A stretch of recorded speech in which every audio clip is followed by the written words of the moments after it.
أعمالنا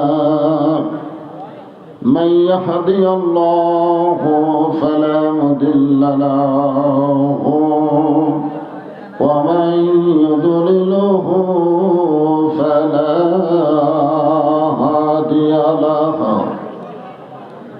সকলে জবান খুলে বলেন আশহাদু আল্লা ইলাহা ইল্লাল্লাহু ওয়াহদাহু লা শারীকা লাহু ওয়া আশহাদু আন্না মুহাম্মাদান আবদুহু ওয়া রাসূলুহু الذي أرسل رسوله بالحق بشيرا ونذيرا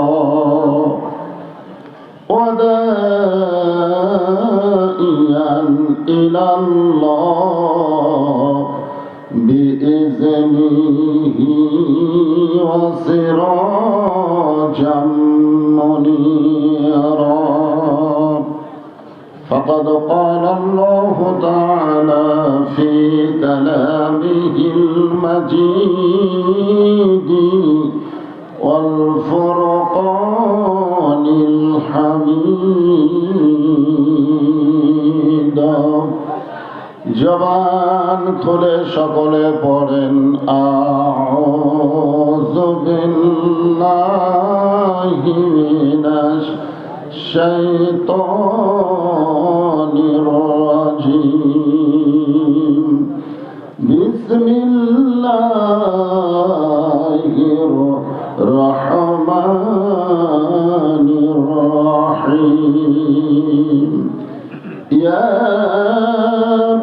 أيها الذين آمنوا اتقوا الله حق تقاته ولا تموتن إلا وأنتم مسلمون وقال رسول الله صلى الله عليه وسلم মাইক চঞ্চল করে দিল ইন্নাল জান্নাতা তুশতাকু ইলা খামসাতি নাফারিন তালিয়াল কুরআন ওয়া হাফিজুল লিসান ওয়া মুতঈমুল জায়্যান ومقصي الأريان ومن صل على حبيب الرحمن اللهم صل على محمد وعلى آل محمد كما صليت على إبراهيم وعلى آل إبراهيم إنك حميد مجيد اللهم بارك على محمد وعلى آل محمد كما باركت على إبراهيم وعلى آل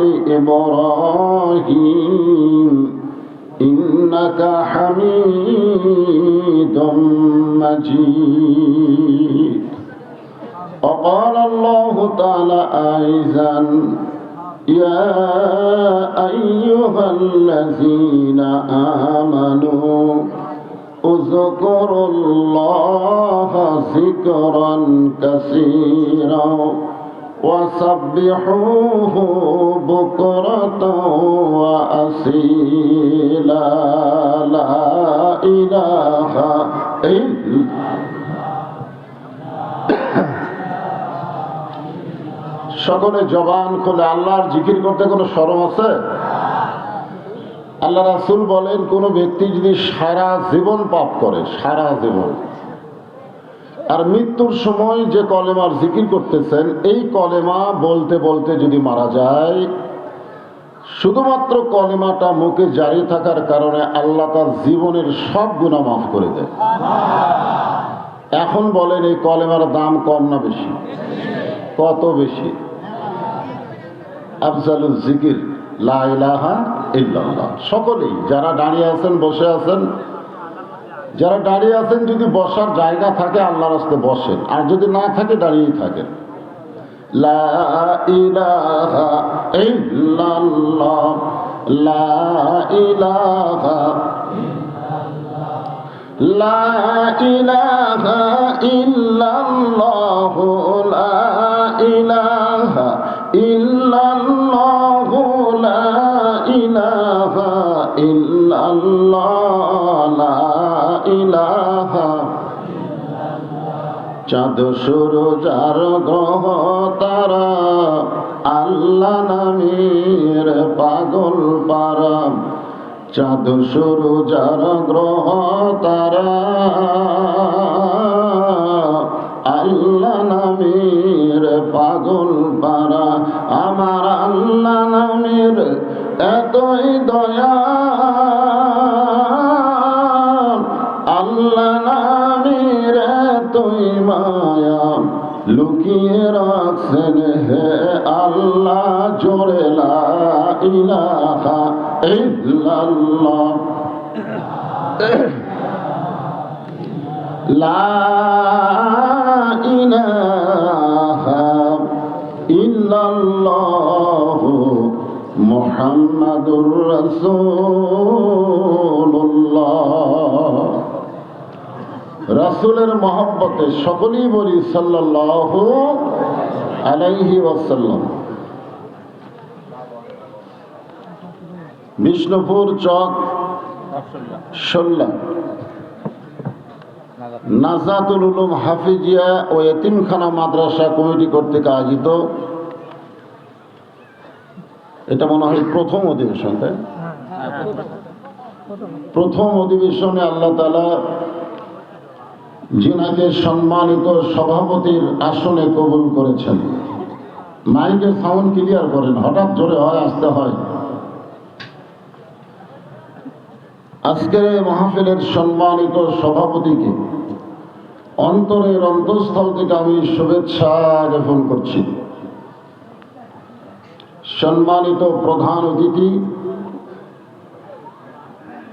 সম্মানিত বিশেষ অতিথিবৃন্দ, সম্মানিত সুধীজন, সকলকেই অন্তরের অন্তঃস্থল থেকে আমি শুভেচ্ছা জ্ঞাপন করছি। সম্মানিত ওলামায়ে কেরাম, আপনাদের মাঝে মাঝে যে সমস্ত আলেম ওলামা বসে আছেন, মঞ্চে আছেন, মাগরিবের নামাজের পর থেকে যে সমস্ত বক্তাগণ আপনাদেরকে আলোচনা করে শোনালেন, আলেম ওলামা সহ আজকের এই মাহফিলের বক্তাগণকে অন্তরের অন্তঃস্থল থেকে আমি শুভেচ্ছা জ্ঞাপন করছি। এই মুহূর্তে আমার সামনে যারা বসে আছেন, যিনাদেরকে আল্লাহ দয়া করে রহম করে আজকের এই জান্নাতের বাগানে কবুল করেছেন, আমি আমার অন্তরের অন্তঃস্থল থেকে আপনাদের সবাইকে শুভেচ্ছা জ্ঞাপন করছি।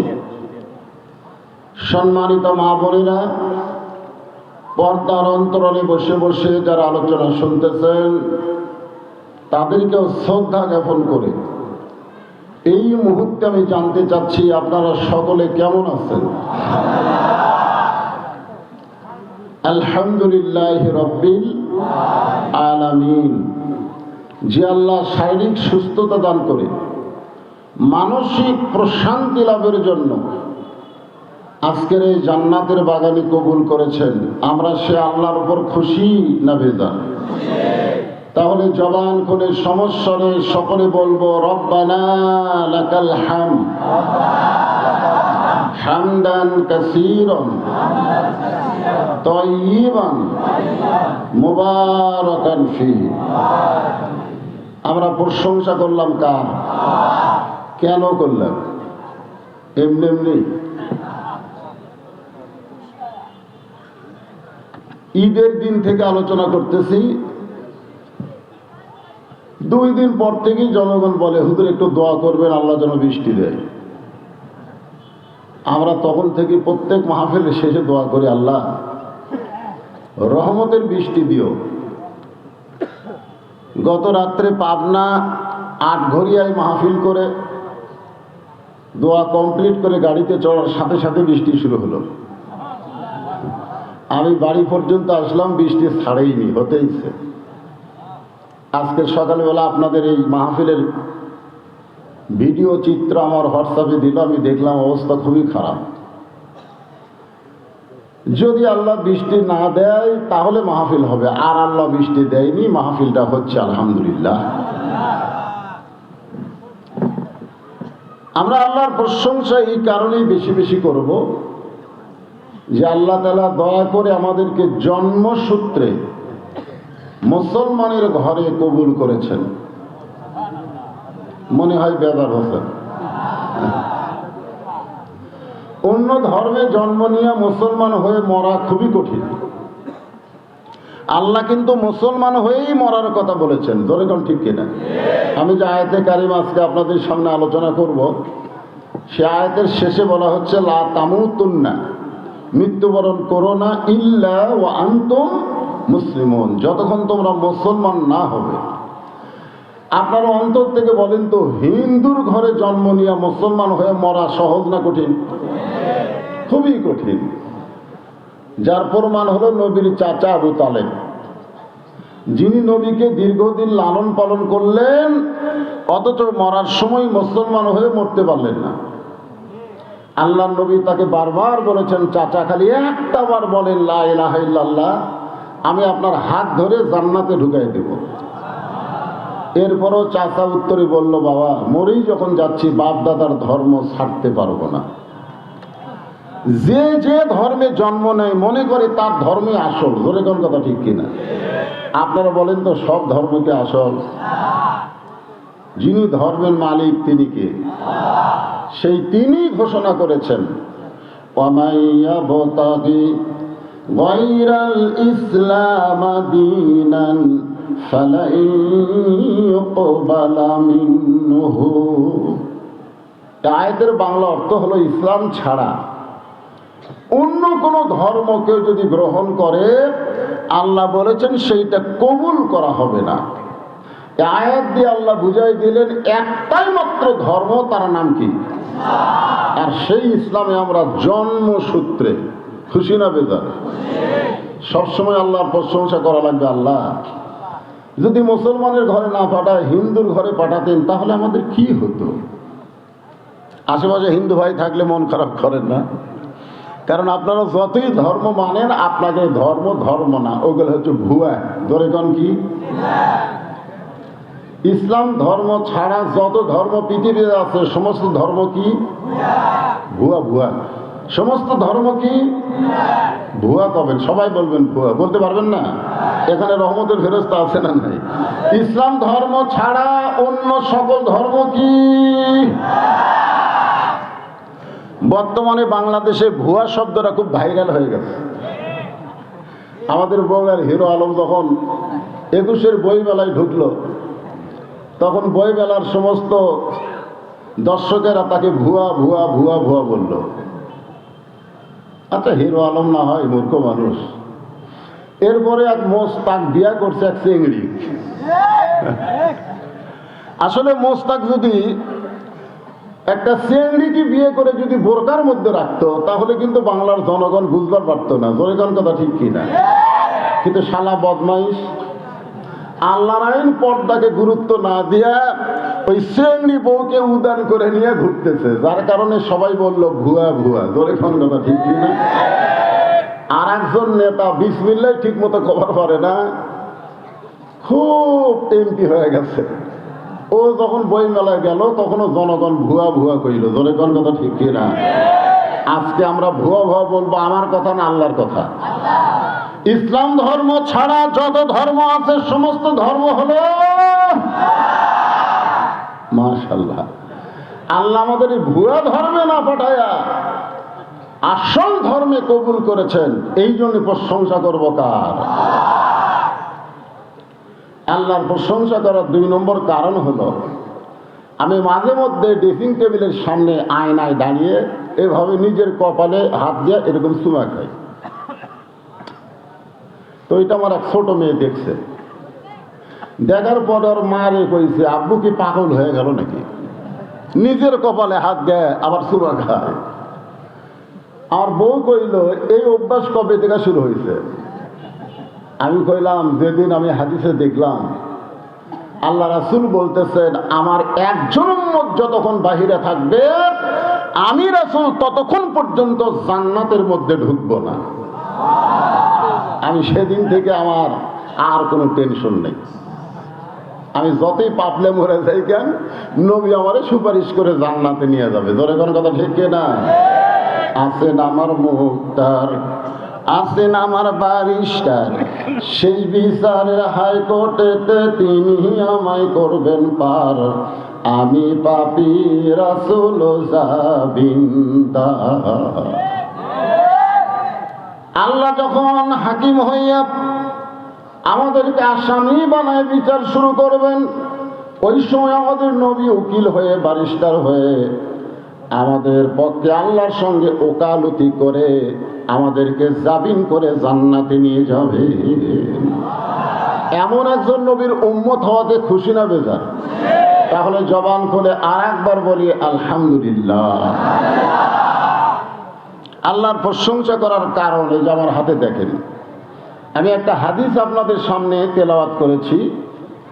এখানে রাসূল বলতেছেন, ইন্নাল জান্নাতা তুশতাকু ইলা খামসাতি নাফারিন, নিশ্চয় 5টা দলের জন্য আল্লাহর জান্নাত আশা করে আছে।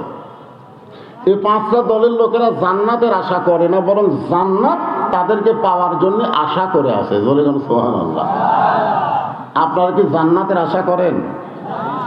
করেন? মাশাআল্লাহ।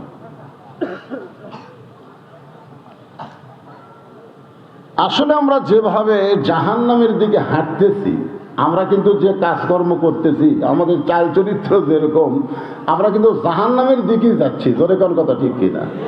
কিন্তু আমরা জান্নাত আশা করতেছি। এখানে বলা হচ্ছে 5টা দল তাদের জন্য জান্নাত আশা করে আছে। এই 5টা দলের উপরে আজকে আমি ওয়াজ করবো, আপনারা শুনবেন তো? 1 নম্বর দল হলো তালিয়াল কোরআন। আজকে আমাদের বাংলাদেশে প্রাইমারির জন্য কোনো টাকা কালেকশন করা লাগে না। একদম বাগডম ঘোড়ার সাথে ঢাকঢোল লোক ঝাঁঝর বাজে। এই মিথ্যা শিক্ষা যারা দেয় তাদের জন্য একটা টাকাও আদায় করা লাগে। কিন্তু আল্লাহর কোরআন যেখানে শিক্ষা দেওয়া হয়, সেই প্রতিষ্ঠান আদায় না করে চালানো যায় না। এতক্ষণ ধরে আদায় হয়েছে, কিন্তু তারপরে আমাকে বলতেছে, হুজুর আপনি ওয়াজের শুরুতেই একটু গামছা ছেড়ে দিবেন। মানে এদের ধারণা, যদি লোকজন সব উঠে যায়, কেরে পাগলা আমি কি নতুন বক্তা কেরে? আমি যে জায়গায় যাইনি, বুঝলেন, আমি সাতক্ষীরা জীবনেও যাইনি। প্রথম 11 সালে আমি যখন সাতক্ষীরা যাইনি, ওটাই প্রথম জায়গা। তো দেখি আমি ওই সাতক্ষীরা কেমন, তখন সাতক্ষীরা শহরের মধ্যে ঢুকছি, ইতিমধ্যেই মাইকিং হচ্ছে। সুদূর বগুড়া থেকে আপনাদের সামনে আলোচনায় আসতেছে, আপনারা সকলে আলোচনায় যাবেন। যেই বক্তা ওয়াজ করেছে তোমার হুঁশ নেই, মানে বক্তার কোনো নামই নাই। যে বক্তা ওয়াজ করছে তোমার হুঁশ নেই, যায় দেখি লক্ষ মানুষ এই হুঁশ নায়ক দেখার জন্য। আর আপনাকে মান্দায় আমার চাইতে বেশি ওয়াজ করে বক্তা করছে। আপনার সত্যি করে কম বেশি ওয়াজ করছে? কোনো বক্তাই করেনি। তারপরে এদের ধারণা যদি যায়, একটা ভিতরে একটা সন্দেহ কাজ করতেছে। ভাই 2টা মিনিট আপনার একটু রুমাল গামছা চাদরের মধ্যে, এই মাদ্রাসার জন্য আমি কোরআনের 5টা দলের ওয়াজ করব।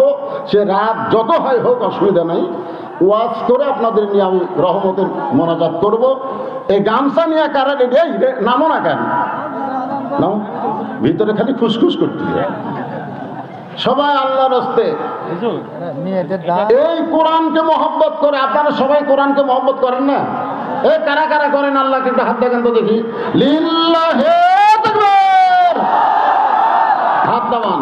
এই কোরআনের মাদ্রাসার জন্য আপনাদের কাছে গামছা যাবে, কারা কারা 1 টাকাও দিবেন না? হাত তোলেন তো দেখি। তার মানে সবাই দিবেন, মাশাআল্লাহ। যান পকেট থেকে 10, 20, 50, 100 যে যা বার করেন আল্লাহর রাস্তে দিয়ে 2 মিনিটের মধ্যে কামটা সারেন, এক টানা আওয়াজ হবে। এই যে বলার আগে দেখেন, মেয়ে মানুষ দান করছে, তারা দেখবে ভিডিওর মাধ্যমে, এই ঢালতে হবে আর দেখাতে। এই দেখেন মেয়ে মানুষ দান করছে, এটা আবার ভিডিওর মাধ্যমে দেখবি। কি বিপদ রে বা! ওর কি ভিডিও আছে? আছে। ওরা আমাকে দেখো হচ্ছে। হ্যাঁ হ্যাঁ, এই ঢালতেছে।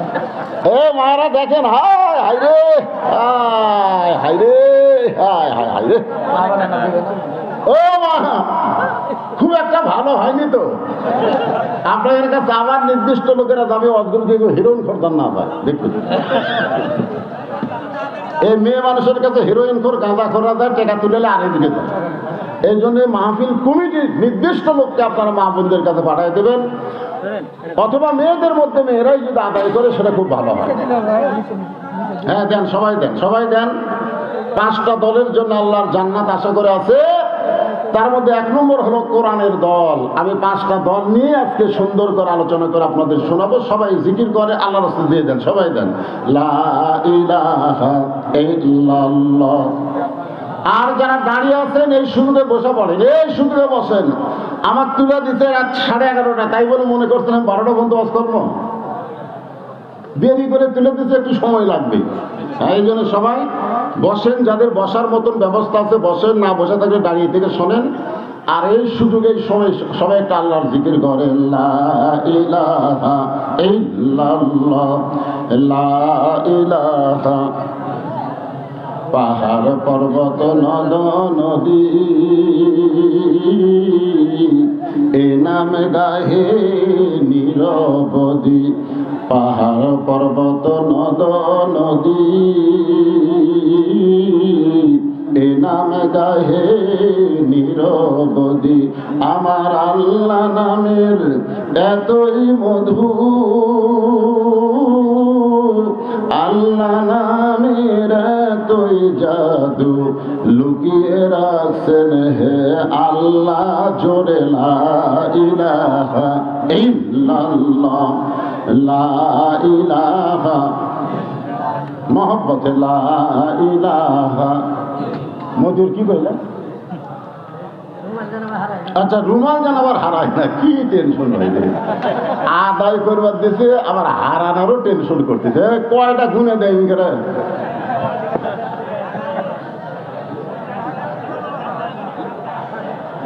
বাংলাদেশ এমন একটা দেশ হয়ে গেছে, মানুষের তৈরি আইনটা চলার কারণে মানুষের ভিতরে খালি সন্দেহ। তোরে কোন ঠিক কিনা? আল্লাহর কোরআন দিয়ে যদি বাংলাদেশ চলতো, সোনার টোপলাও যদি মসজিদের দরজায় থাকতো, একটা মুসলমান হারানোর চিন্তা করতো না। কারণ চুরি করলে হাত কাটা। তোরে কোন কথা ঠিক কিনা? কি চিন্তা, গামছা দেন না হারায়। এই যে গামছা টেকা উঠতেছে, গামছাগুলো সব টেকে দিয়ে আসবা। আজকে দেখা যাবে মেয়ে মানুষ বেশি দিল না পুরুষ মানুষ বেশি দিল। যার দিলে আছে আমার আল্লাহর ভয়, যার মনে আছে আল্লাহর ভয়, আল্লাহ আল্লাহ সব সময়। আহারানিদেরা ভালো লাগে না এই দুনিয়া, ভালো লাগে না, ভালো লাগে শুধু আল্লাহ জোরে লা ইলাহা। 10,000 দেখিয়ে দিল, সেটা কুটি আপনি করলেন না? 10,000 একটা দিয়েছে। লা ইলাহা ইল্লাল্লাহ মুহাম্মাদুর রাসূলুল্লাহ সাল্লাল্লাহু আলাইহি সাল্লাম। মোহাম্মদ শহীদুল আলম জিয়া, পিতার নাম হলো কলিমউদ্দিন, বিষ্ণুপুর, উনি 10,000 টাকা দান করেছে। জোরে বলেন মারহাবা, আরো জোরে বলেন মারহাবা।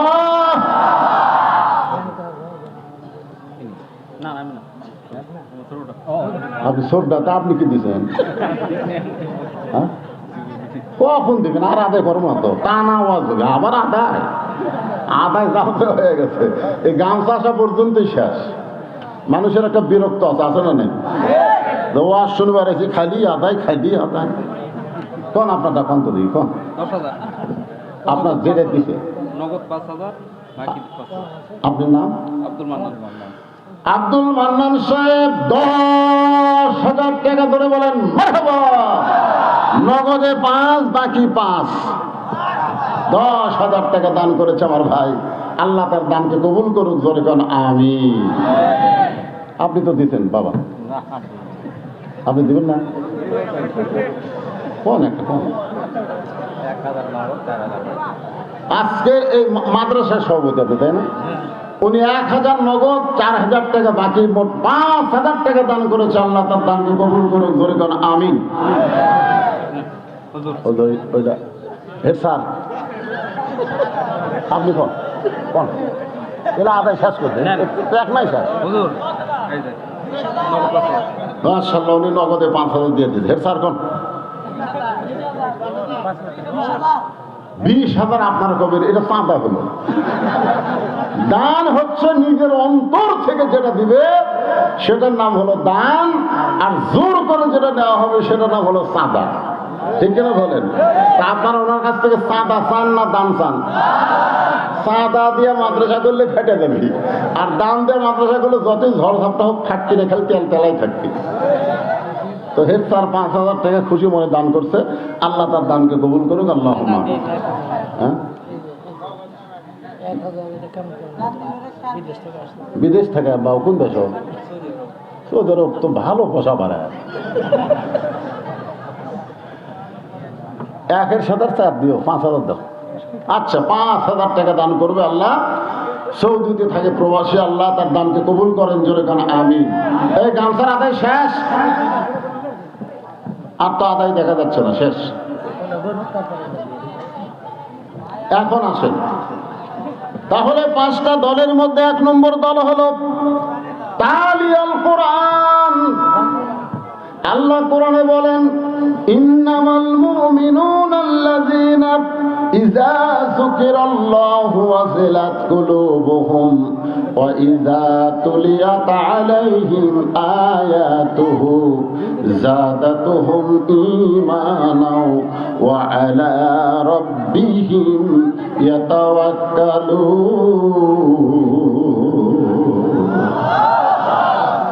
তাহলে তালিয়াল কোরআনের ব্যাখ্যা, আল্লাহ কোরআন দিয়ে কি বললেন? যে কোরআন যখন তেলাওয়াত হবে, এই কোরআন তেলাওয়াতের কারণে মানুষের ঈমান বেড়ে যাবে। এখানে তেলাওয়াত মানে কোরআন পড়া না, তেলাওয়াত শব্দের অর্থ হলো কোরআন মোতাবেক চলা। আজকে আমাদের বাংলাদেশে আমরা কি কোরআন অনুযায়ী চলি? খালি কোরআনের ওয়াজ শুনি। আপনারা বলেন তো, কোরআন শোনার দিক দিয়ে 1 নম্বর শ্রোতার নাম কি?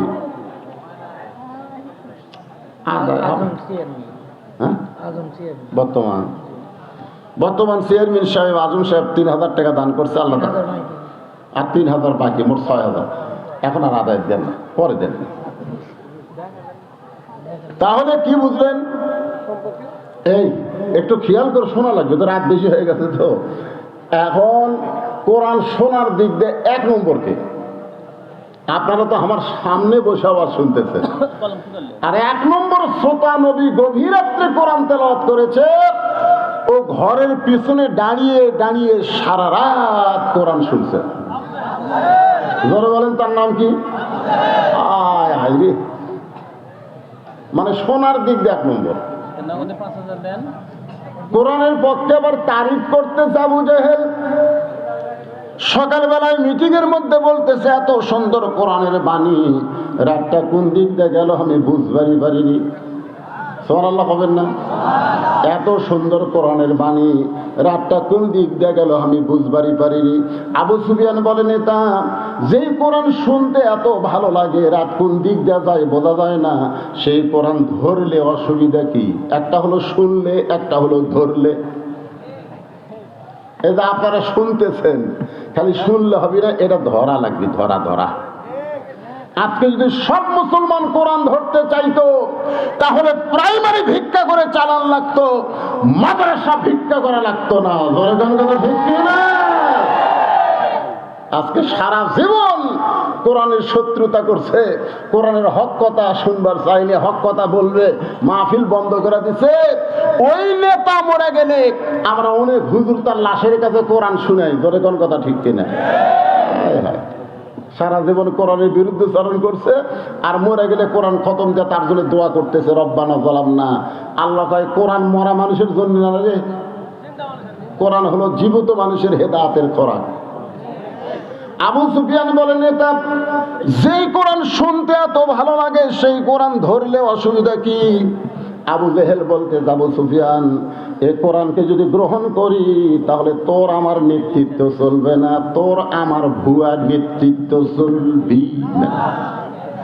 আজকে আমাদের বাংলাদেশে যারাই নেতৃত্ব দিবার চায়, ঠিক মতো বিসমিল্লাহ বলবার পারে না। ধরে বলেন কথা ঠিক কিনা?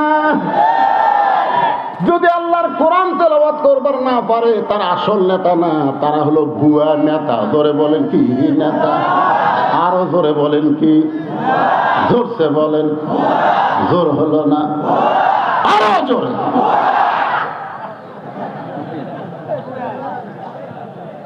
কি বুঝতেছেন?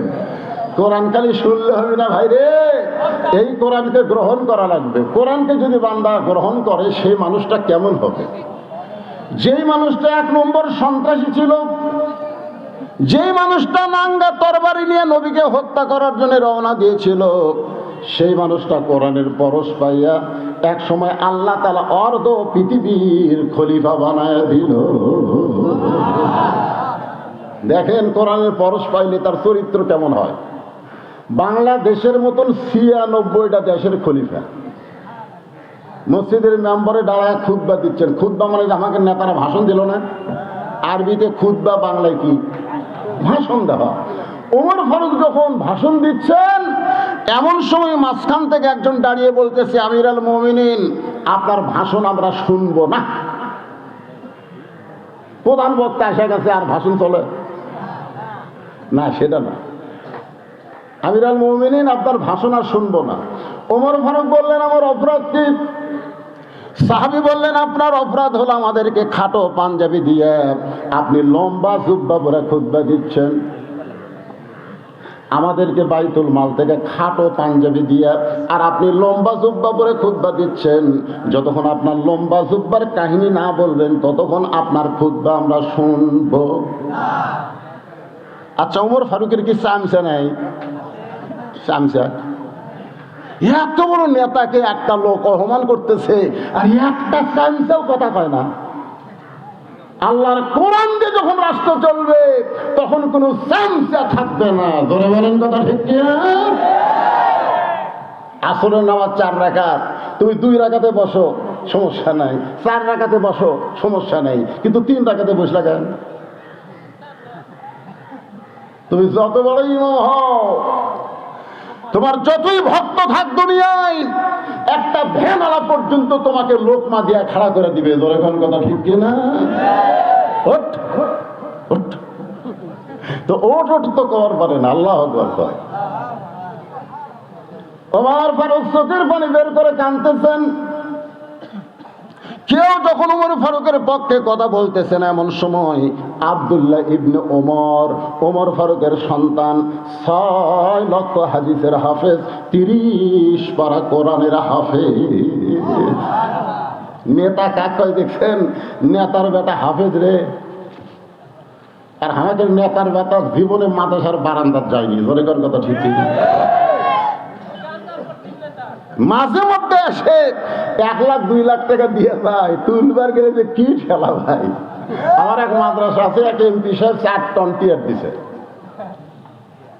আমার এক মুহূর্তে আমি হুজুর খালি মাঝে মধ্যে যাই আর খালি ফিরে দেয়। চিন্তা করলাম কে খালি যায় আর ফেরত দেয়, যায় আর ফেরত দেয়। তা আমি একদিন নিজেই গেলাম, যে বললাম কে ভাই কি খবর, দিবার সাথে এমপি সাহেব দেন না কেন? বলে প্রতি টিয়ারে 10,000, আগে 40,000 জমা দেন পরে। আমি কইলাম কে কে জমা দিয়ে ঘুষ দিয়ে তারপর সেটা মাথায় চলানো দরকার নেই। নেতার সন্তান যদি কোরআনের হাফেজ হইতো আর সংসদে 300 এমপির মধ্যে 50টা এমপির সন্তান যদি কোরআনের হাফেজ থাকতো, তাহলে এমপি একদিন চিল্লায় বলতো, মাননীয় স্পিকার সাহেব, প্রাইমারিতে একদম বাগদম শিক্ষা দেওয়া হয়, মিথ্যা শিক্ষা, সেই প্রাইমারির জন্য হাজার হাজার কোটি টাকা বাজেট করা হয়। 94% মুসলমানের দেশে জালিকাল কিতাবুল লা রাইবা ফিহি হুদাল লিল মুত্তাকিন, আল্লাহর কোরআন শিক্ষা দেওয়া হয়। সেই শিক্ষার জন্য আমরা বাজেটে হাজার হাজার কোটি বাজেট চাই। এরকম যদি 50 জন এমপি বলতো, তাহলে ভিক্ষা করা লাগতো না, এই মাদ্রাসাও 3 তলা বিল্ডিং হয়ে যেত। বলে কোন কথা ঠিক কিনা? 6 লক্ষ হাদিসের হাফেজ, 30 পারা কোরআনের হাফেজ আব্দুল্লাহ বাবার পাশে দাঁড়ায় বলতেছে, রে নবীর সাহাবীরা, তোমরা খাটো পাঞ্জাবি হলেও তো নতুন কাপড় পরে নামাজ পড়তে আইছো, কিন্তু আমার পরনে দেখো নতুন কোনো কাপড় নাই। ওসমান গনি বলে, আব্দুল্লাহ, আজকে জুমার দিনে সবাই নতুন কাপড় পরে নামাজ পড়তে আইছে, আর তুমি পুরাতন কাপড় কেন পরলা? আব্দুল্লাহ বলতেছে, আমি যদি নতুন কাপড় পরে নামাজ পড়তে আসতাম, তাহলে আমার বাবার জুব্বা লম্বা হতো না।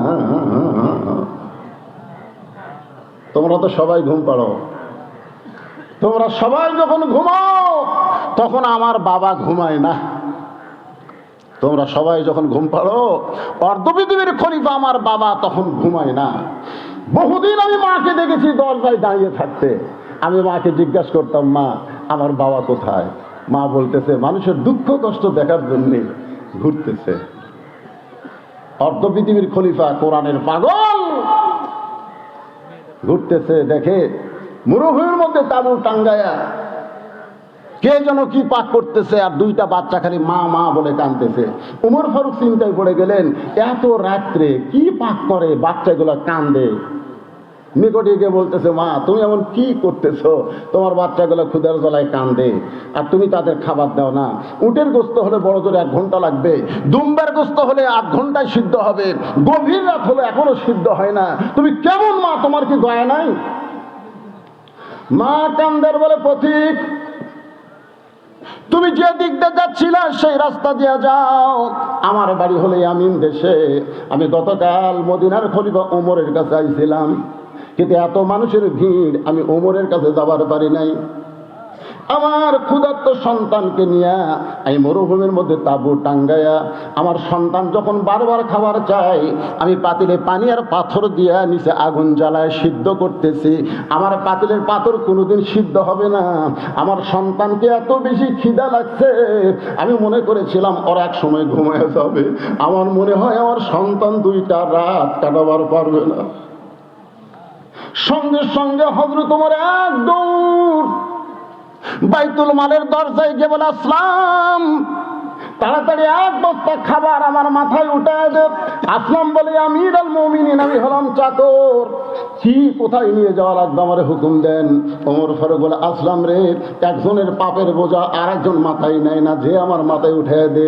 ওমর ফারুক বিশাল একটা খাবার বস্তা মাথায় নিয়ে যখন খুব জোরে জোরে দৌড়াই, পিছন থেকে আসলাম কান্দের বলে, এত জোরে দৌড় মারলে পড়ে গিয়ে আপনার কষ্ট হবে।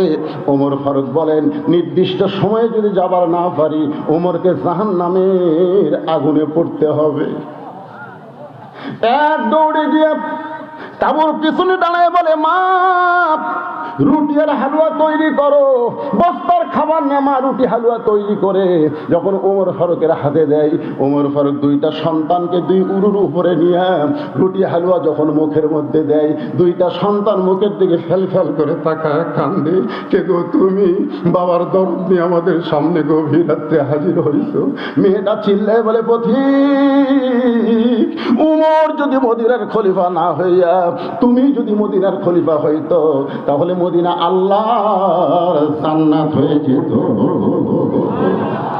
আব্দুল্লাহ বলতেছে, রে নবীর সাহাবীরা, তোমরা সবাই যখন ঘুম পাড়ো, আমার বাবা তখন ঘুমায় না।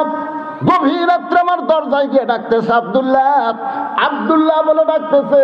আমি আব্দুল্লাহ দরজা করে তাকায় দেখি আমার বাবার হাতে নতুন একটা কাপড়।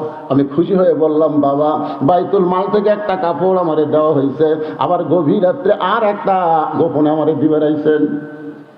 আসলে আমি খলিফার ছেলে তো, আমার একটা পেশাল, একটা আমি পাইছি, আর একটা গভীর রাত্রে দিবার আইছেন। এখনকার সামান্য নেতারা হলে তাদের সন্তানকে কিভাবে চলায়, চেয়ারম্যানের বেটা R15 চলায়, ধরে কোন কথা ঠিক কিনা? আগে ভ্যান গাড়ি চড়ে বেড়াতো, এখন R15 চলায়। তাহলে অর্ধ পৃথিবীর খলিফা আপনি।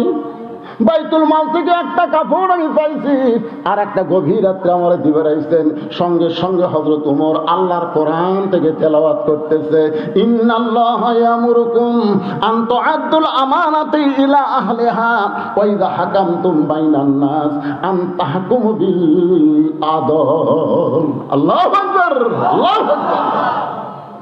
6 বছর ধরে আম বাগানে চাষ করছে, 6 বছর।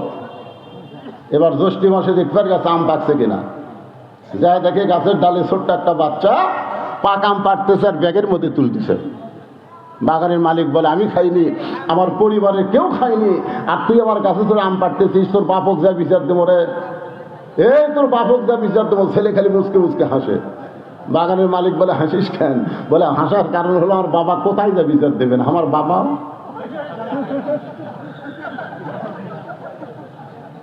বাগানের মালিক তাকায় দেখে ওর বাপ আর এক গাছের চড়ে কেন আম পাড়ে আর বস্তা ভরায়। গাছের নিচে বসে কান্দের বলে, আল্লাহ বিচার দেবো কার কাছে? বেটাও চোর, বাপও চোর। আজকে আমাদের বাংলাদেশের অবস্থা হয়েছে তাই, বিচার দেওয়ার জায়গা নাই। ধরে বলে, কথা বল না, কথা বল না। খালি কথা না বলার কারণে আজকে বাংলাদেশে জালিমদের জুলুম বাড়তিছে। ধরে কোনো কথা ঠিক না? গত সপ্তাহে 620 টাকা করে 1 কেজি গোস্ত কিনছে। এবার জামাই আইছে, শাশুড়ি বলতেছে 1 কেজি হবে না, 2 কেজি আনেন। তো এখন 1300 টাকা লিয়ে গেছে, 2 কেজি আনবে। 2 কেজির দাম হয় 1240 টাকা, লিয়ে গেছে কত? 1300। তো কসাইকে বলতেছে, ভাই 2 কেজি গোস্ত দাও। 2 কেজি গোস্ত দেওয়ার পরে 1300 টাকা দিছে। কসাই টাকা নিয়ে বলতেছে আর 100। রে গত সপ্তাহে লিয়ে গেলাম 620। হ্যাঁ, 60 টাকা ফেরত দে। না না না, আর 100 দেন, 700 করে লাগছে। ওই তখন আস্তে করে কষার দিকে তাকে দেখে সাইডে দাও থসে, খপ করে দাও লিছে, লিয়ে যার উপর গোস্ত কাটে ওই খাইটে মারছে লাত্তি। লাত্তি মারা কষার ঘাড়ের উপর দাও ধরে বলতেছে, কত করে কেজি গো? কষাই বলতেছে, আপনি যা দিবেন আপনার কাছে কোনো দরকার নেই। জনগণ জবান খুললে জালেমের জুলুম কমে যাবি। জনগণ কথা কর না কেন, কথা কর না কেন? সব সুখ বেড়ে গেছে।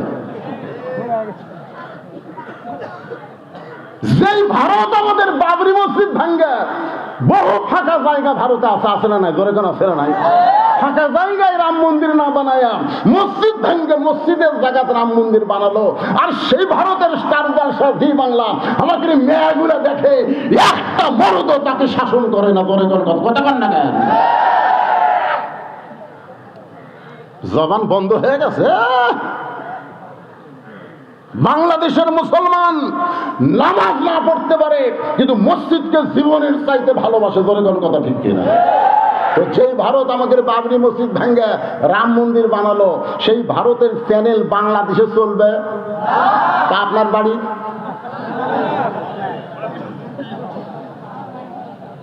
এসার নামাজ পড়ে বাড়িতে গেছে, যা থেকে বউ যে ঘরত বসে আছে ঘর থেকে হরি হরি হরি হরি হরি হরি কি দেখে, বৌদি বাংলা দেখতেছে। মারা লাগবে না খালি।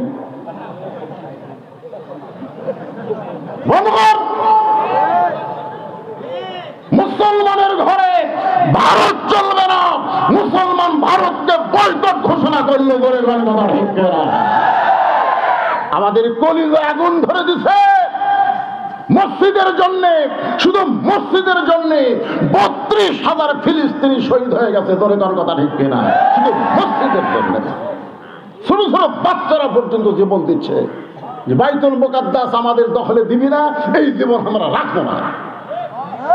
আর সারা ভারতের আমাদের বাবরি মসজিদ ভাঙ্গা রাম মন্দির বানালো, আর আমাদের বউগুলা ওদের চ্যানেল দেখতেছে।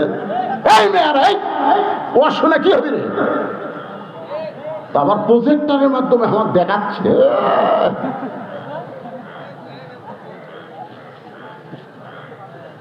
রাগ করতে হ্যাঁ, 1 নম্বর হলো কোরআনের দল। ধরে বলেন কিসের দল?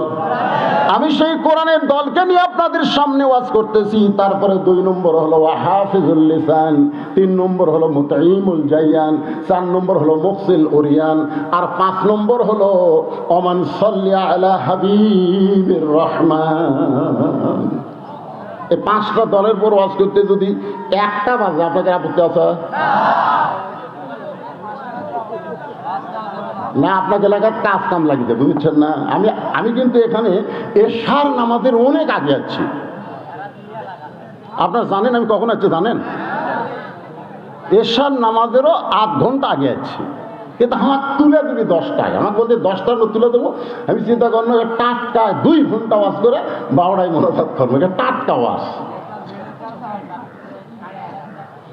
না। নেতা নতুন মাদ্রাসার নেতারা আসুক, কিন্তু প্রত্যেক নেতা 5,000 করে টাকা দেওয়া লাগবে, দিছে?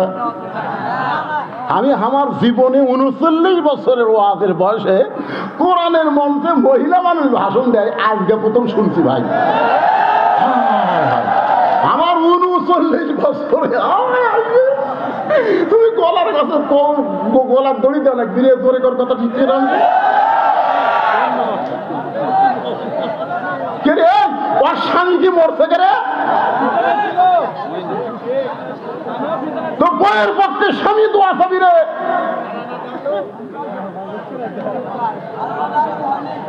না, কোরআনের কথা হচ্ছে, জোরে কোন ঠিক কিনা? আল্লাহ কোরআনে বলেছে করনা ফি বুয়ুতিকুন্না ওয়ালা তাবাররুজনা তাবাররুজাল জাহিলিয়াতিল উলা। মেয়েরা তোমরা ঘরের মধ্যে থাকো, ঘরের বাহির হয়ো না। যদি ঘরের বাহির হও হিজাব নিয়ে পর্দা নিয়ে বের হতে হবে। নারীদের কণ্ঠ পর পুরুষের জন্য পর্দা, ঘরে কোন কথা ঠিক কিনা?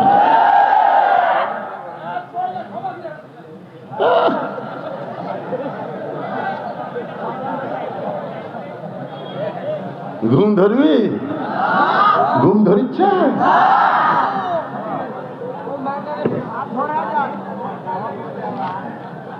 আল্লাহর বান্দার একটু মনোযোগ দিয়ে শুনবেন। আব্দুল্লাহ বলতেছে, আমি যখন বললাম বাবা বাইতুল মাল থেকে একটা পাঞ্জাবি আমারে দেওয়া হয়েছে, গোপনে আর একটা পাঞ্জাবি আমারে দিবারাইছেন।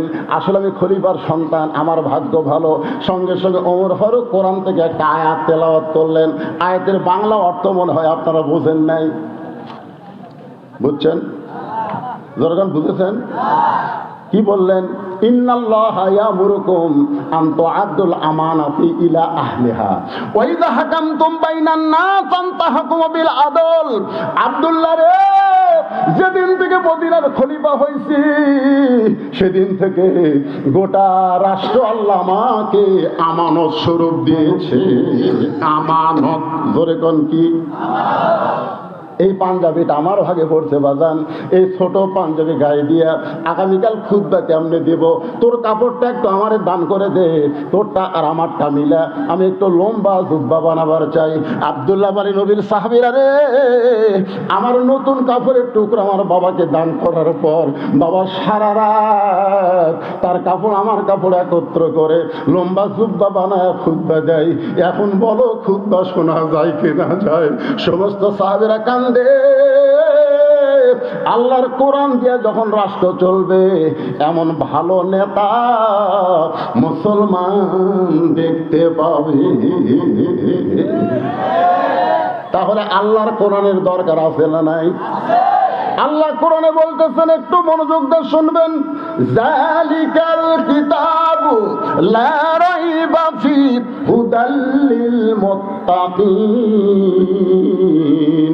এই কোরআনের মধ্যে কোনো সন্দেহ, ধোঁকা, গোজামি, হুদাল লিল মুত্তাকিন। দেখেন, হুদাল লিল কাফিরিন নাই, হুদাল্লিল মুত্তাকিন, কেবলমাত্র যারা মুত্তাকি হবে তাদেরকে আল্লাহর কোরআন হেদায়েত দেবে।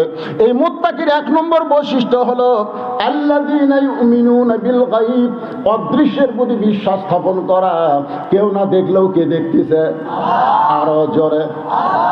এখনই আসর নামাজ পড়ছে, এখনই নামাজ পড়া জমির ধান দেখবার গেছে, ধান দেখবার যায় দেখে ওপর জমির পানি চলমল করতেছে, নিচে ওর জমির পানি নাই, চারিদিকে তাকাচ্ছে,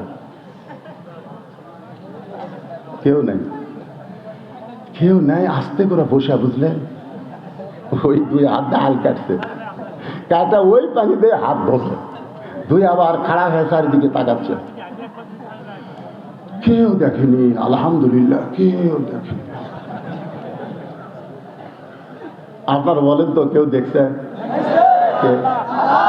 আজকে যদি এই বিশ্বাস আমাদের অন্তরে থাকলো, কেউ না দেখলো আল্লাহ দেখতেছে, একলাই 10টা সিল মারবে পারতো?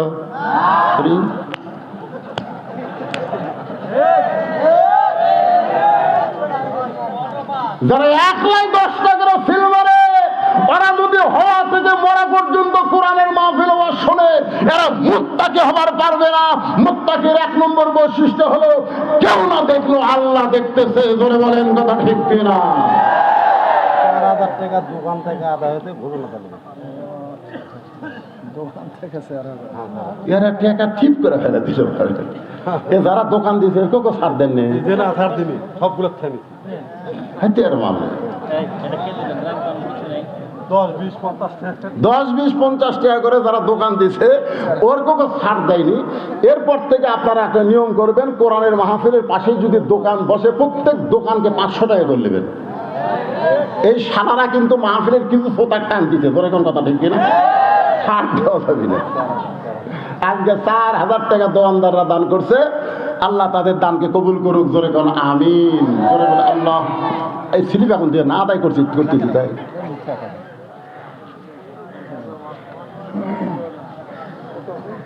যেভাবে জনগণ বসে থেকে আওয়াজ শুনতেছে এই গরমের মধ্যে, মনে হচ্ছে না রাত 12:30 বাজছে। কেবা মুরব্বী, ও চাচা, ও চাচা, আপনি কোথায় উঠে গেলেন? বারে ধরে ধরে ধরে চ্যানেল বন্ধ দেয়। হায় হায়, এইরকম বুড়া মানুষ অশুনতেছে রে। একটু মনোযোগ দিয়ে শোনেন। কোরআনের দল 1 নম্বর কিসের দল? কোরআনের দলের উপরে কথা বলতেছে, একটু মনোযোগ দেন। এরপরে আল্লাহ বলতেছে আল্লাযীনা ইউমিনুনা বিল গায়ব, এরপরে বলা হচ্ছে ইয়াকিমুনাস সালাত, নামাজকে কায়েম করা লাগবে। নামাজ পড়লে হবে না, নামাজ কায়েম করা লাগবে। জোরে কোন, কি করা লাগবে? আমার এলাকার এক মুয়াজ্জিন, বুঝলেন, ফজরের আযান যখনই দেয়, চারিদিক থেকে 4-5টা কুত্তে আসে ওই মসজিদের জানলার কাছে উ উ উ।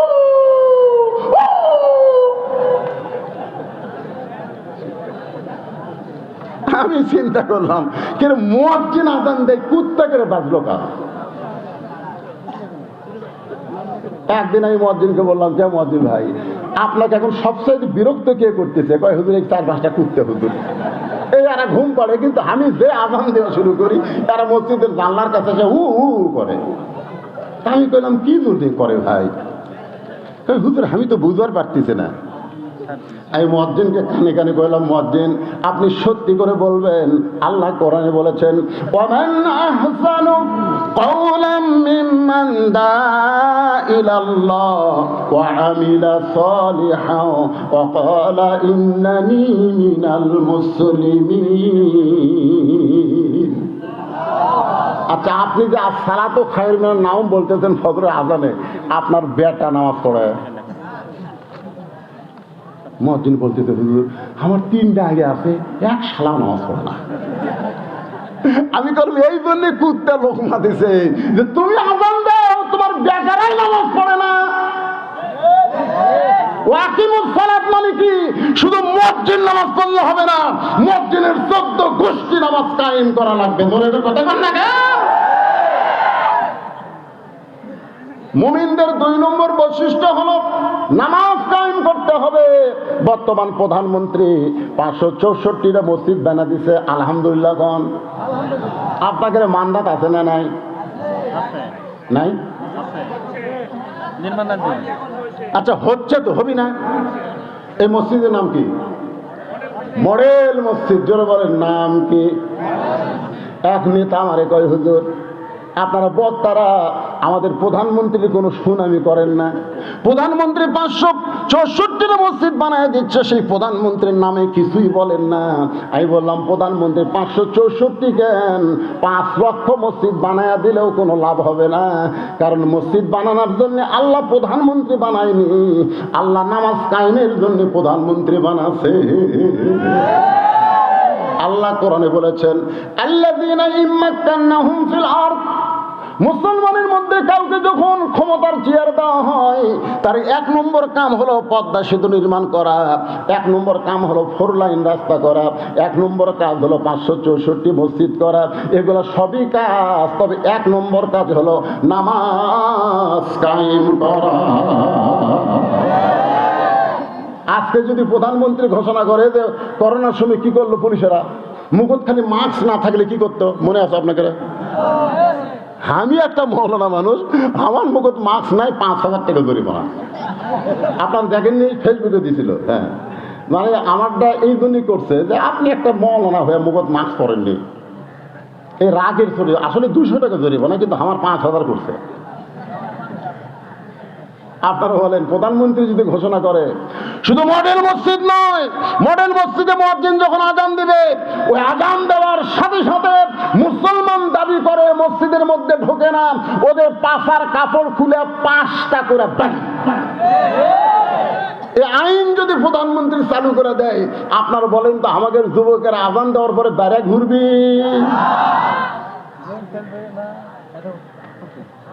আমাদের যুবকেরা যদি 5 ওয়াক্ত নামাজ পড়তো, তাহলে আপনার বলেন তো যুবকদের চরিত্র কেমন হতো? কে বলেছে? কে বলেছে? আল্লাহ বলেছেন, ইন্নাস সালাতা তানহা আনিল ফাহশাই ওয়াল মুনকার। একমাত্র নামাজই পারে মানুষকে যাবতীয় খারাপি থেকে বাঁচায় দিতে। এরা কিন্তু রাত 1টার পরে সবাই যখন ঘুমায় যায়, বাপ মা ঘুমাইছে, জানলা দরজা বন্ধ করে 4G মোবাইল, ওয়াইফাই দেওয়া আছে, এখন অশ্লীল ভিডিও বার করে। যদি নামাজ পড়তো, সেই যুবক কোনোদিন মেসির সাপোর্টার হতো না। যে ব্যক্তি 5 ওয়াক্ত নামাজ পড়ে, সেই যুবক কোনোদিন নেইমারের সাপোর্টার হতো না। যেই যুবক 5 ওয়াক্ত নামাজ পড়ে, সে কোনোদিন আর্জেন্টিনার পতাকা টাঙ্গাতো না। জোরে কোন কথা ঠিক কিনা? আপনার এলাকার একটা যুবক আপনি বার করেন, যে যুবক 5 ওয়াক্ত নামাজ জামাতে পড়ে, ওই আবার আর্জেন্টিনার জার্সি গাওয়াত দেয়, একটা বার করেন। তাহলে আল্লাহর কোরআন সত্য না মিথ্যা? আল্লাহর কোরআন বলতেছে, ইন্নাস সালাতা তানহা আনিল ফাহশাই ওয়াল মুনকার। একমাত্র নামাজই পারে মানুষকে যাবতীয় খারাপি থেকে বাঁচাই দিতে। কোরআনের দল সম্পর্কে অনেক সময় বললাম, এবার 2 নম্বর দল হলো ওয়া হাফিজুল লিসান, জবানকে সংযত করা। এখন 3 জন 71 চা খাওয়ার বসলে বসে করে, তুই কাক ভোট দিব রে? এ বনযুদ্ধে শুনবেন তা আপনাকে মার্কা বাড়াচ্ছে নাকি? মার্কা বাড়াচ্ছে? এখনো বাড়ায়নি। তো যাই হোক, ওই কবি না ভাই, আমি অক দিবার চাচ্ছি না, ওই কবি হামু তাই। আল্লাহ রাসূল বলতেছে 2 নম্বর জান্নাতি দল হলো যারা নিজের জবানকে সংযত করবে। এখন একটা গান ভাইরাল হয়েছে, একজন মানুষ হইয়া তুমি কয়জনকে বিলাও মন, মুখে তোমার ভালোবাসা অন্তর কয়লার মতন। একজন মানুষ হইয়া তুমি কয়জনকে বিলাও মন। তোমার জবান আছে বলে তুমি সব কিছু বলতে পারো না, জবান আছে বলে তুমি গীবত করতে পারবা না, পরনিন্দা করতে পারবা না। আল্লাহ রাসূল বলেছেন, তোমার মুখের জবান আর 2 উরুর মাঝখান তুমি যদি হেফাজত করতে পারো, আমি আল্লাহ তোমাকে জান্নাতের জামিন হয়ে গেলাম। এই যে জবান সারাদিন ধরে মারছে, সারাদিন ধরে মারছে, তারপরে লা ইলাহা ইল্লাল্লাহ জবান থেকে সরাবার পারে নাই। সারা রাত বুকের উপর পাথর চাপা দিয়ে রাখছে, তারপরও জবানকে আল্লাহ ছাড়া অন্য কোনো দিকে ফিরাবার পারে নাই। সকালবেলা আবু জেহেল দেখে বুকের পাথর নিঃশ্বাসের সঙ্গে উঠতেছে আর ডাবতেছে। ওতবা সাইবা বলে, এত ওজনের পাথর দিলাম বেলালের বুকে, এরপরেও তো বেলাল ইল্লাল্লাহ লা ইলাহা ইল্লাল্লাহ বাদ দেয় নাই। আবু জেহেল বলতেছে, তাহলে আর জিব্বা টেনে বের করে জিব্বার মধ্যে পেরেক মারা লাগবে। ও হাফিজুল লিসান, একটু মনোযোগ দিয়ে শুনবেন। মুখের জিব্বা টেনে বের করে ওই জিব্বার মধ্যে যখন পেরেক মারে, সেই সময় বাউল কাটা খেজুর কাটার চাইতো মোটা। বেলালের জিব্বা টেনে বের করে একে একে জিব্বার মধ্যে কাটা ঢুকাই দিচ্ছে।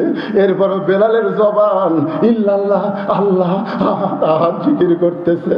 মুসলমানের দরজা আবু বকর বেলালকে 1000 আশরাফি দিয়ে কিনে যখন নবীর কাছে নিয়ে যায়, আল্লাহ নবী তাকায় দেখে বেলালের জিব্বা মুখ থেকে অনেক বড় বের হয়ে গেছে।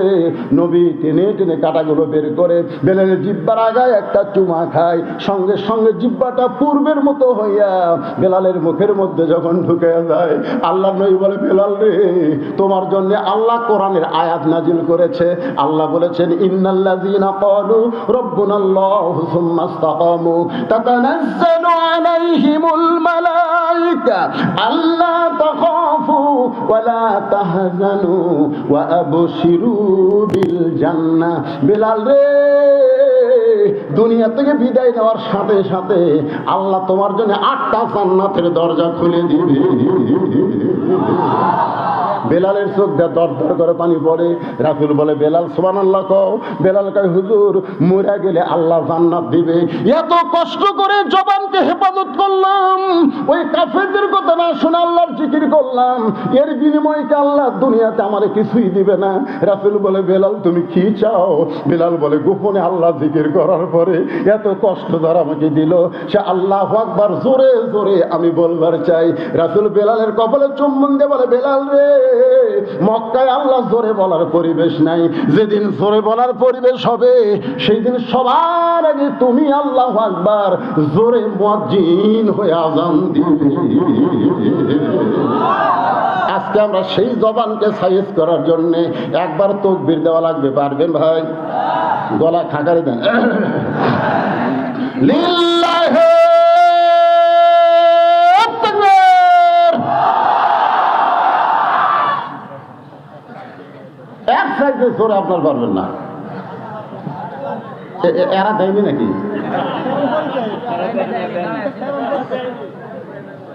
সব মিডিয়া আজকে মিডিয়ার হেডলাইন কি হবে? ভুয়া ভুয়া। এবার সবাই দেবেন একসাথে, লিল্লাহি তাকবীর। আল কোরআনের আলো। কোন জায়গা করলেন বোঝা গেল না। ঘরে ঘরেও না, সংসদেও না, অ্যাঙ্গেলে মার দেওয়া লাগবে। আপনারা বলবেন সব জায়গায় আলো, আল কোরআনের আলো। কোরআন হাদিস যেখানে, দুনিয়ার মুসলমান লিল্লাহি তাকবীর। 3 নম্বর হলো মুতঈমুল জায়য়ান, যারা ক্ষুধার্তকে অন্ন দান করবে। ক্ষুধার্তকে অন্ন দান করা বোঝেন? আমাদের বাংলাদেশে কতগুলা লোক আছে প্রত্যেক বছর হজে যায়, যায় কি যায় না? এ কথা কোন যায় কি যায় না? সেদিন দেখলাম এক বক্তা ওয়াজের মঞ্চে বলল, আমি 51 বার হজ করছি। কতবার? আপনারা বলেন তো, ওই বক্তার বাড়ির আশেপাশে কি কোন গরিব নাই? হজ জীবনে কয়বার করা লাগবে? তাহলে 51 বার যে করছে,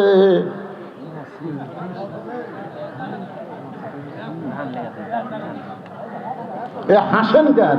মুতিমুল জাইয়ান, একটু মনোযোগ দিয়ে শোনেন। তোমার জীবনে একবার হজ করলে হজের ফরজ আদায় হবে। তুমি 51 বার করলে, তার মানে তোমার বাড়ির আশেপাশে কোনো গরিব নাই, তোমার বাড়ির আশেপাশে কোনো বিধবা নাই, তোমার বাড়ির আশেপাশে কোনো এতিম নাই। রবি ইবনে সুলাইমান হজ করতে যাবেন, ওরা 10 জন। জোরে কোন কয়জন? রবি ইবনে সুলাইমান দূরের এক আত্মীয়ের বাড়ির থেকে দোয়া নিয়ে আসার সময় গভীর রাত্রে তাকায় দেখে রাস্তার পাশে কে যেন কি করতেছে। একটু নিকটে গিয়ে দেয় একটা মহিলা মরা গাদার গা থেকে গোস্ত কাটতেছে আর টোপলা বানতেছে। রবি ইবনে সুলাইমান চিন্তায় পড়ে গেল, তাকে তো গাদা খাওয়া হারাম, তারপরে মরা গাদার গোস্ত কাটতেছে। এই মহিলার অবশ্যই খারাপ মহিলা, কোনো হোটেলের সঙ্গে হয়তো যোগাযোগ রেখেছে, এই মরা গাদার গোস্ত দেয়, সেইটা পাক করে হোটেল আলো হয়তো মানুষদেরকে খাওয়ায়। দেখি মেয়েটা কোথায় যায়। রবি ইবনে সুলাইমান নিজের বাড়িতে গভীর রাত্রে না গিয়া ওই মেয়েটার পিছনে পিছনে নিরাপদ দূরত্ব বজায় রেখে রাস্তা নিল। মেয়েটা একটা ভাঙ্গা বাড়ির মধ্যে ঢোকার সঙ্গে সঙ্গে দুইটা মেয়ে কাঁদতেছে আর বলতেছে, মা আর ক্ষুধার জ্বালায় পারতেছে না, মা তাড়াতাড়ি আমাদের খাবার দাও। মা বলতেছে, এই দেখো গোস্ত আনছি, এই গোস্ত সিদ্ধ করে তোমরা খাও, আল্লাহর শুকরিয়া আদায় করো। রবি ইবনে সুলাইমান চমকে যায়, নিজের মা হইয়া মেয়েদেরকে মরা গাদার গোস্ত দিয়ে বলতেছে সিদ্ধ করে খাও, আল্লাহর শুকরিয়া আদায় করো। তিনি লোকমা দিয়ে বললেন, মা আমি নিজের চোখে দেখছি, মা তুমি মরা গাদার গোস্ত কাইটা তোমার মেয়েদেরকে দিছো। এবার মেয়েটা বলতেছে, পথিক রে, আমার বাড়িতে আজকে 5-7 দিন হলে খাবার নাই, আমার স্বামীও দুনিয়া থেকে বিদায় নিয়েছে, এখন আমি মা কি করব? রাতের অন্ধকারকে চাদর মনে করে আমি বের হয়ে গেছি। হালাল না হারাম জীবিত আমি তো এটা তমিজ করতে পারি নাই। আমার মেয়েদের ক্ষুধা নিবারণ করার জন্য আমি মরা গাদার গোস্ত কেটে এনে দিয়েছি। রবি ইবনে সুলাইমান বলে, মা আমি এবার হজে যাবার চাইছিলাম বন্ধুদের সঙ্গে, আমি আর হজে যাব না, আমার হজের সব সম্পত্তি আমি তোমাদেরকে দিয়া দিব। তিনি এক দৌড়ে বাড়িতে আসলেন, হজের যত সামান আসলো সব ওই মেয়েকে দান করলেন। মার মেয়ে মিলে দোয়া করতে চাল্লাম, যে মানুষটা হজে না গিয়ে তার সব সম্পদ আমাদেরকে দান করে দিল, আল্লাহ মক্কা মদিনা তার বাড়ির জন্য হাজির করে দিও। রবি ইবনে সুলাইমান বলে, মা উল্টা দোয়া করো না, মক্কা মদিনা কোনোদিন মানুষের বাড়িতে হাজির হয় না, বরং মানুষকেই মক্কা মদিনায় যাইতে হয়। মার মেয়ে বলতেছে, বাবা শোনো, আমরা হলাম দোয়া করা আর কবুল করার মালিককে।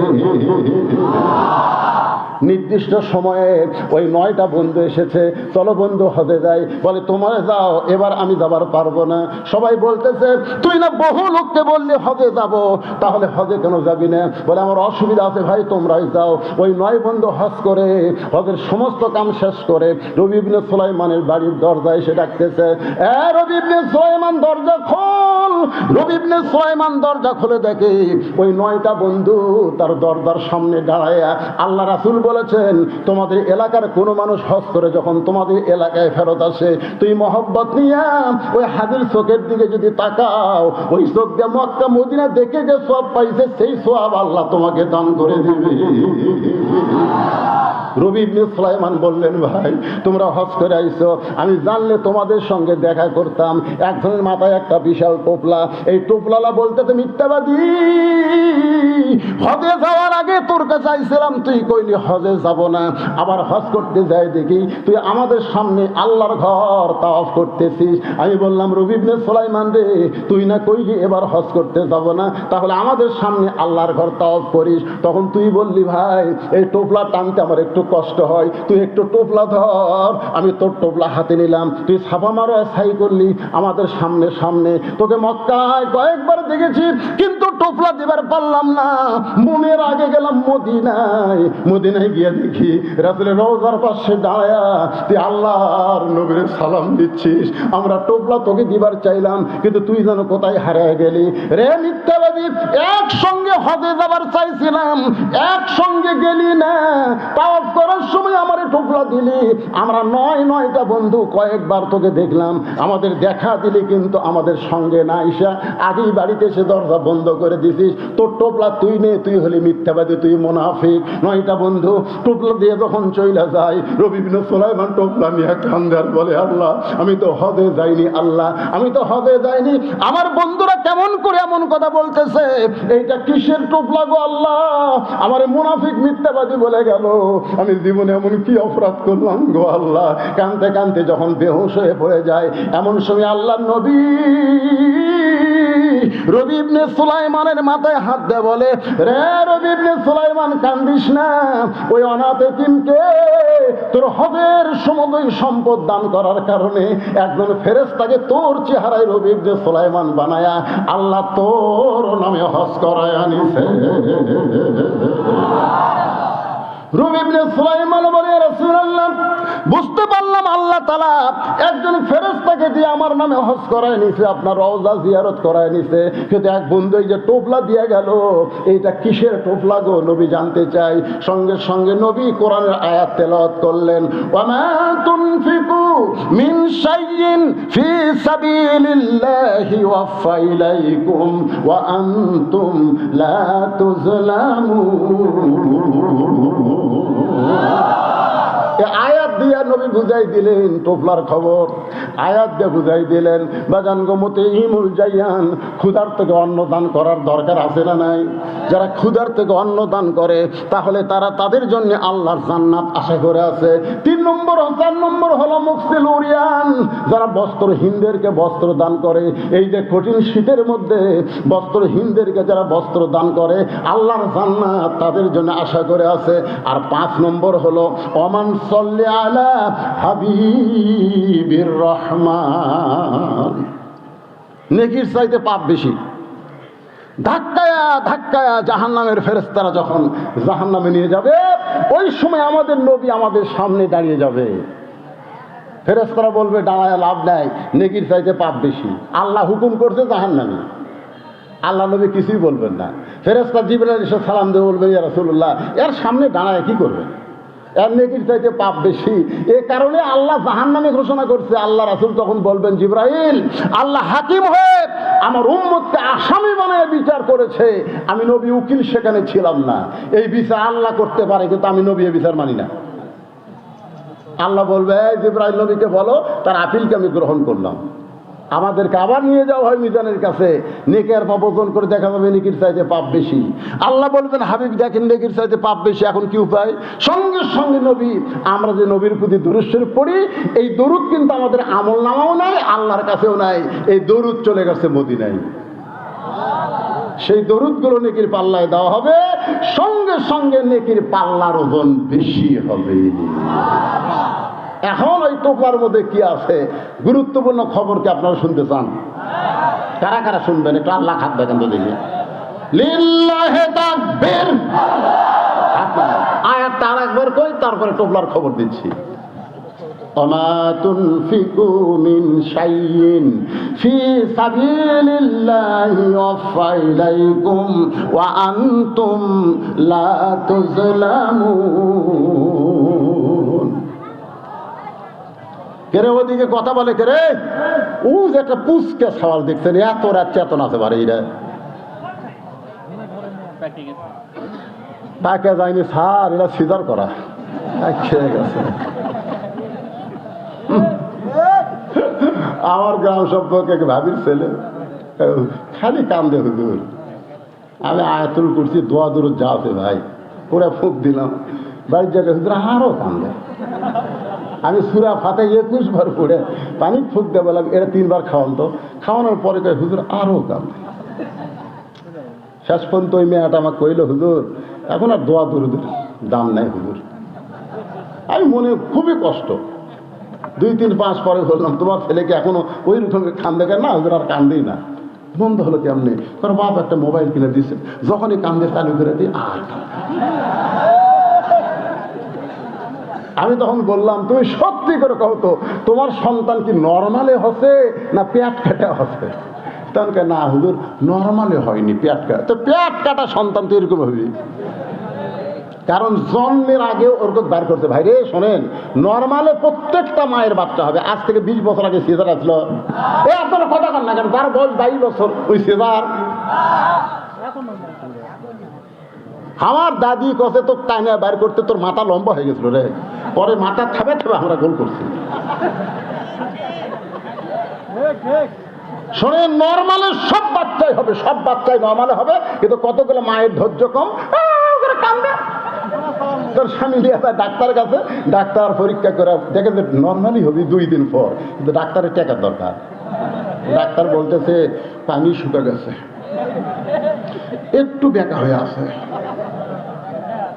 তখন কয় তাহলে সিজারই করেন। সিজার করে দেখে আর ঘুমই ভাঙেনি, কারণ 2 দিন পরে যাই হবি আর ঘুম ভাঙিছে। তখন পেটের মধ্যে বার করে এইরকম একটা ঘুরেন দেয়, বুঝলেন? এইরকম যেই ঘুরেন দেয়, ঘুরেন ছোট মাথার ঝাঁকি খায়,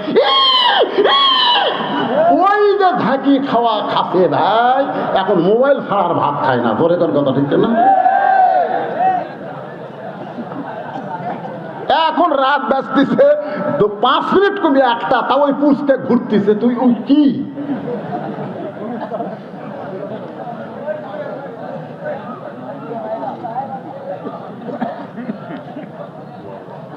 মন খারাপ করতেছে না? মুরগি মানে কি করবেন এখন? এলো ওয়াশ না করলে তো ওয়াজ হবে না।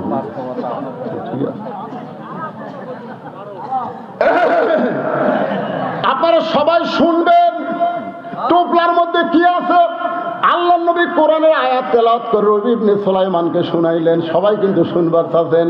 এখন যদি কেউ না শুনে চলে যান, লিমা তাকুলু মালা তাফআলুন।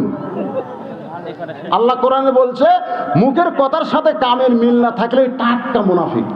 এখন যদি আপনারা না শুনে উঠে যান, তাহলে ওই একজন মাথা তুলে হুজুর রে হুজুর রে।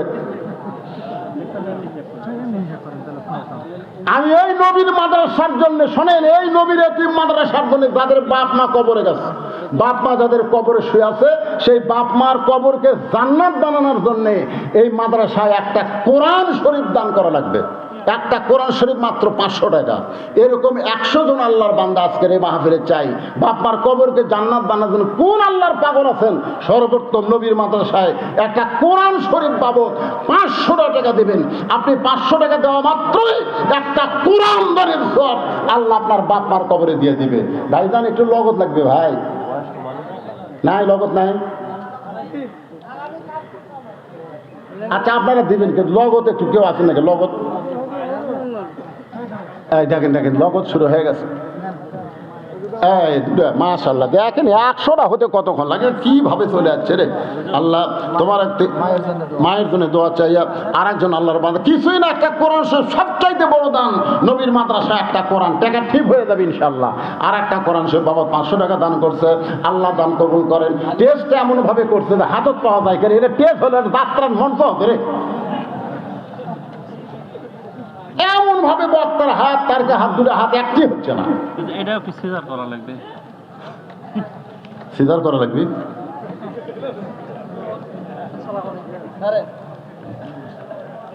লিল্লাহ তাকবীর। আপনি কোরআন শরীফ ট্যাগ খেলে ভেনো করে গুনবেন, এগুলো সব একই থতেন কেবল। সব এলো সবই কোরআন। আমিনুল ইসলাম অধ্যক্ষ সাহেব, আমিনুল ইসলাম অধ্যক্ষ সাহেব আপনি কে আছেন? কোথায়? কুটিরে কোন? 20,000। আমিনুল ইসলাম অধ্যক্ষ সাহেব, তুমি যে গরিব অসহায়কে দান করেছ, হজের সমুদয় অর্থ তুমি যে দান করেছ, এই টোপলার মধ্যে আল্লাহ 10 গুণ তোমাকে বাড়ায় ফেরত দিছে। ওমা তুনফিকু মিন শাইইন ফি সাবিলিল্লাহি ওয়াফা ইলাইকুম। আপনার যে আজকে দান করতেছেন, এই যে টাকা দিচ্ছেন, আপনারা মনে করতেছেন আল্লাহ আপনার কাছ থেকে কারে লিখছে? আল্লাহ আর 10 গুণ আগামীকাল আপনাকে দিবে। বিশাল একটা অ্যাক্সিডেন্ট ছিল আপনার আগামীকাল, সে অ্যাক্সিডেন্ট থেকে আল্লাহ আপনাকে হেফাজত করবে। আপনার ছেলে হয়তো বিপদে পড়তো, মেয়ে বিপদে পড়তো, সমস্ত বিপদ আপদ, আপনার জমিতে ধান আছে, আসমানের বেলা জমিনের বেলা থেকে আল্লাহ আবাদগুলো হেফাজত করবে। আল্লাহ বলেছেন আমাকে দাও, আমি রহমত স্বরূপ 10 গুণ তোমাকে দুনিয়াতে দিব, আর আখিরাতে আল্লাহ আপনাদেরকে জান্নাত দিয়ে দিবে। আল্লাহ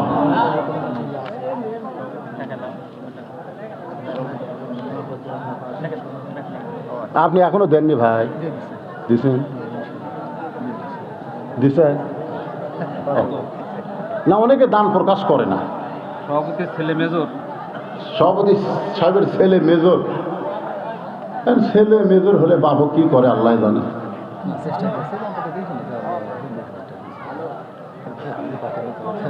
আচ্ছা ঠিক আছে, ঠিক আছে। সবাই ইস্তেগফার, আস্তাগফিরুল্লাহ রাব্বি মিন কুল্লি জামবি ওয়া তুবু ইলাইহি লা হাওলা ওয়ালা কুওয়াতা ইল্লা বিল্লাহিল আলিয়্যিল আযীম। আল্লাহুম্মা সাল্লি আলা মুহাম্মাদ, আল্লাহুম্মা বারিক আলা মুহাম্মাদ, আল্লাহুম্মা সাল্লি আলা মুহাম্মাদ, আল্লাহুম্মা বারিক আলা মুহাম্মাদ। সকলে হাত তুলে আল্লাহুম্মা আমিন। আল্লাহুম্মা আনতাস সালাম ওয়া মিনকাস সালাম, তাবারাকতা ইয়া যাল জালালি ওয়াল ইকরাম। মাবুদ, নতুন মাদ্রাসা মতিউর রহমান আমারে কইল, হুজুর এখন 1 বছর পূর্ণ হয় নাই। আল্লাহ 2 জনের মাথায় পাগড়ি পরানো হলো। আল্লাহ সেই প্রথম অধিবেশনে তোমার বান্দারা রাত 1টা পর্যন্ত জান্নাতের বাগানে বসেছিল। আল্লাহ মেহেরবানি করে আজকের মাহফিল আমাদের সকলের হেদায়েতের জন্যে, নাজাতের জন্যে, জান্নাতের জন্যে কবুল করে না। আল্লাহ যা হাদিয়া মঞ্জুর করেছো সোনার মদিনায় নূর ফাকে রওজা মোবারকে আল্লাহ কবুল করো। জি, সবার জন্য দেওয়া হবে। আয় আল্লাহ তাআলা, এই মাদ্রাসায় যারা জমি দিল, মাদ্রাসার ঘর নির্মাণে যারা সহযোগিতা করলো, আজকেও যারা নগদে বাকিতে হাজার হাজার, এমনকি গামছার মধ্যে 10টা টাকাও যারা দান করে দিল, আল্লাহ সকলের দানগুলোকে জান্নাতের বিনিময় হিসাবে আল্লাহ কবুল করো। আমরা যারা হাত তুলেছি সকলে বলেন রব্বির হামহুমা কামা রব্বায়ানি সগীরা। বাপ মা যদি কবরে যায়, আল্লাহ বাপ মার কবরকে জান্নাতের টুকরা বানাও। আমার সম্মানিত মা বোনদেরকে আবেদা সালিয়া পর্দা নিজে কবুল করো। ফিলিস্তিনের মুসলমানকে আল্লাহ তুমি বিজয় দিয়ে দাও। বাইতুল মুকাদ্দাস আল্লাহ মুসলমানকে দাও। আল্লাহ যারা দুনিয়া থেকে বিদায় হয়েছে শাহাদতের মর্যাদা দিয়ে দাও। আহত অবস্থায় আছে আল্লাহ সুস্থ দাও। আয় আল্লাহ তাআলা, আসমানি বালা জমিনি বালা থেকে অত্র এলাকার আবাদগুলোকে তুমি হেফাজত করো। আল্লাহ এই বাজারের প্রতি রহমত বরকতের দরজা খুলে দাও। যারা কষ্ট করে মেহনত করে এত সুন্দর আয়োজন করেছে, রাতে বৃষ্টি হলো, সকালবেলায় মনে হচ্ছিল মাহফিল হবে না। আল্লাহ সেই মাহফিলটা রাত 1টা পর্যন্ত হলো। আল্লাহ মাহফিলে যারা কষ্ট করে এত সুন্দর আয়োজন করলো, তাদের সকলকেই জান্নাতি কবুল করো। আল্লাহ আজকের মাদ্রাসার সম্মানিত সভাপতি মুরব্বী মানুষ, আল্লাহ আল্লাহ তাকে তুমি কবুল করো, হায়দায়ে তাইবা দান করো। মাহফিলের সভাপতি, মাহফিলের বিশেষ অতিথি, মাহফিলের প্রধান অতিথি এমপি সাহেব সহ আল্লাহ সকলকে তুমি কবুল করো। অনেক উপজেলার চেয়ারম্যান, ভাইস চেয়ারম্যান দোয়া চেয়েছে, আল্লাহ আমরা সকলের জন্য দোয়া করে আল্লাহ সকলকে তুমি কবুল করো। আল্লাহ খাস করে মিডিয়ার ভাইদেরকে আল্লাহ তুমি কবুল করো। আল্লাহ যাদের মিডিয়ার মাধ্যমে মানুষ কোরআন হাদিসের আলোচনা শুনতে পায়, আল্লাহ তাদের সর্বাধিক বিপদ আপদ মুসিবত থেকে এদেরকে হেফাজত করো। আল্লাহ সুবহান রাব্বিকা রাব্বিল ইজ্জাতি আম্মা ইয়াসিফুন ওয়া সালামুন আলাল মুরসালিন ওয়ালহামদুলিল্লাহি রাব্বিল আলামিন। ওয়া জাল আখিরাতি কালিমাতুন ইনদাল মাউতি। পড়েন সকলে লা ইলাহা ইল্লাল্লাহু মুহাম্মাদুর রাসূলুল্লাহ সাল্লাল্লাহু আলাইহি ওয়াসাল্লাম। আসসালামু আলাইকুম ওয়া রাহমাতুল্লাহি ওয়া বারাকাতুহু।